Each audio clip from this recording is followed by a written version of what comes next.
Hi, welcome back to a new video, and today we are talking about 10 foreign foods that are actually American. The United States is a cultural melting pot.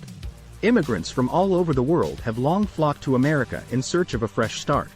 Many became wealthy, raised families, and made significant contributions to American culture. They took rituals and traditions from their previous homes with them. For millions, this meant passing on family recipes and culinary traditions in the new place. And these dishes have been well received by Americans. After all, we enjoy eating. But here's the interesting thing. America isn't just a gastronomic melting pot. It has its own lengthy and distinct gastronomic tradition. Yes, most of us associate American food with things like burgers, hot dogs, and chicken wings. But other well-known foods were also produced here. Everything from the Cobb salad to the ranch dressing to the chocolate chip cookies is created in the United States. But did you know that many foreign cuisines have their beginnings in the United States as well? This list contains 10 unexpected anecdotes about cuisines that people consider ethnic, yet were really originated in America. Let's get started. 10. Frozen garlic bread. Garlic bread may be found at any Italian restaurant. Nonetheless, while it was inspired by Italian immigrants, it is entirely American-made, especially the frozen variety. In fact, the tale of its invention is an enthralling testimony to American creativity. As Italians immigrated to the United States in large numbers in the early 20th century, they took their eating habits with them. Several of them established themselves in places such as New York and Philadelphia. There, Mediterranean-grown foods were scarce. Consider, for example, olive oil. Olives were cultivated in sunny California thousands of miles away. The Golden State provided farmers with a climate comparable to that of Italy. Olives, wine grapes, fruits, and vegetables flourished in the West. But New York lacked that environment. Yet it was expensive to ship extra virgin olive oil west from the ancient country, or east from California. As a result, newcomers had to be astute. And they had an excess of one thing: butter. 9. Spaghetti and meatballs. Wait till you read this one if you were astonished to find that garlic bread isn't Italian. Isn't spaghetti and meatballs even more Italian than buttery bread? Wrong. This Italian staple, like garlic bread, was established in America out of need. Pasta is used in many traditional Italian meals. In Italy, there's even a pork dish called polpette. Yet, those handcrafted meat lumps can be manufactured from any animal flesh, including goat, fish, cattle, and chicken. They are also never served with spaghetti. It is not possible to combine the two. That is, until Italians moved to America. Once here, the two elements were joined by a required third wheel: marinara sauce. 8. Chimichangas. Monica Flynn, according to legend, was working at El Charro restaurant in Tucson, Arizona, one day in 1922. She dropped a tortilla into a pot of boiling oil in the kitchen by mistake. She yanked the tortilla from the frying liquid, thinking she'd made a mistake. She began to curse out of frustration with herself. Yet, for some reason, she refrained from saying the planned Spanish swear term, chingada. Instead, she rolled it into a gibberish sound not found in the language: chimichanga. Then, as she took the tortilla from the fryer, she noticed something. It didn't look that horrible. Yet that's not the end of the narrative. While the chimichanga does not appear to be manufactured in Mexico, there is some debate as to whether it originated in Tucson. Just up the road in Phoenix, Macayo's Mexican restaurant claims to have invented the platter. In the 1940s, Macayo's owner Woody Johnson allegedly began deep-frying unsold burritos at the restaurant. He allegedly referred to them as toasted monkeys. Because changa is the Spanish word for monkey, Macayo's supporters think that's how the name came to be. 7. Chili con carne. This list began with 2 Italian meals. So why not up the ante on Mexican fare?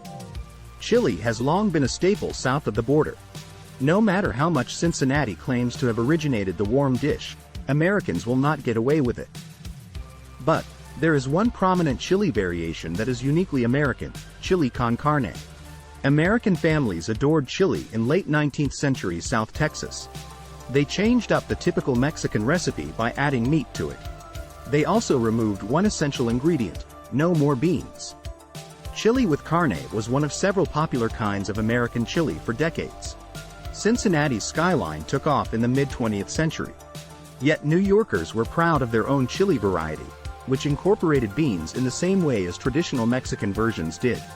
But on October 21, 1967, chili with carne practically seized the crown. The Great Chili Conflict was held on that day in Terlingua, Texas. 6. Russian dressing.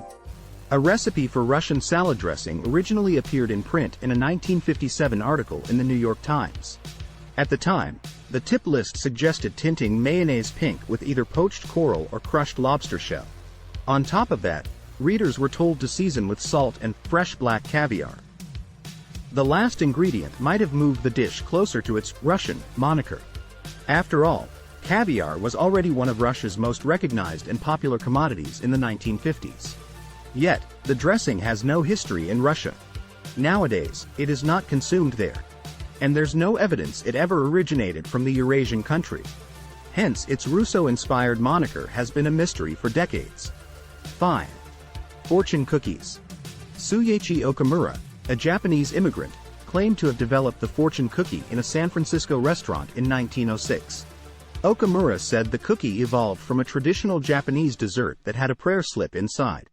According to Okamura, he Americanized the concept and ran with it. Another claim was made by a Chinese immigrant called David Jung, who claimed he invented the cookie in his Los Angeles noodle shop in 1918.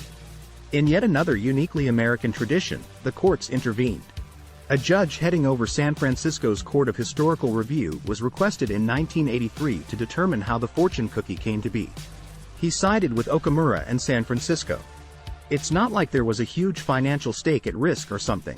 Fortune cookies were all over the place by that point. Yet, San Franciscans' delight in the judge's verdict sealed the deal. Even if Angelenos continue to argue about it, the gavel has fallen. Yet, whether you agree or disagree with the judgment, one thing is certain: fortune cookies are not authentically Chinese. 4. Cuban sandwich. The Cuban sandwich is a uniquely Florida dish. It's not only wonderful, but it's also created in Florida. Many people say it came from Cuba, although this is not true. In truth, a completely distinct Cuban sandwich was popular in Havana over a century ago. Its sandwich had salchichon, a Spanish-style sausage. It was a regular meal for individuals who lived in Cuba for a long time. Cuban immigrants in Ybor City were conducting a brisk business rolling cigars by the 1880s. Local restaurant proprietors had the notion to use Genoa salami instead of specialty sausage in their sandwiches.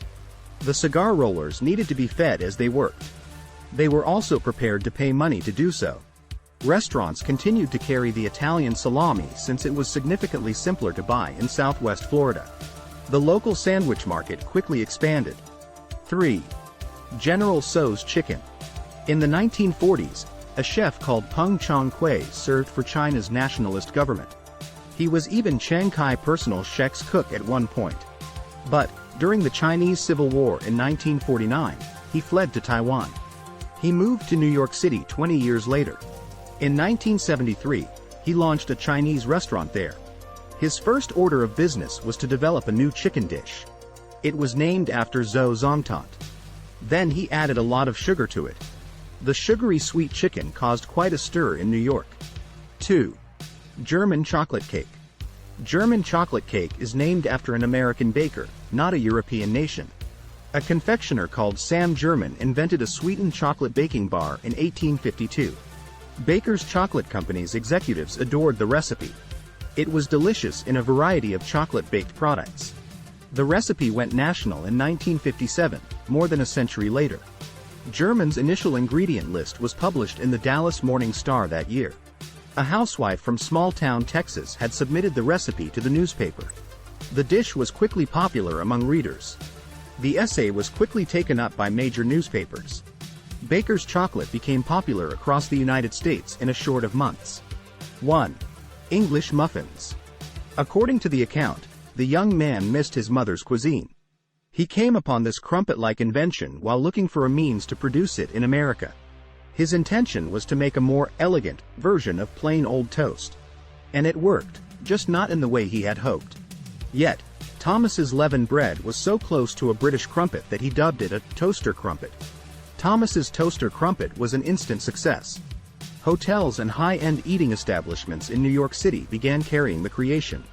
These Big Apple firms recognized it as a higher-end form of twice-cooked bread, just as the British-born baker had anticipated. Thomas's success soon fueled the expansion of the S.B. Thomas Bread Company. Hopefully you liked the video and don't forget to subscribe.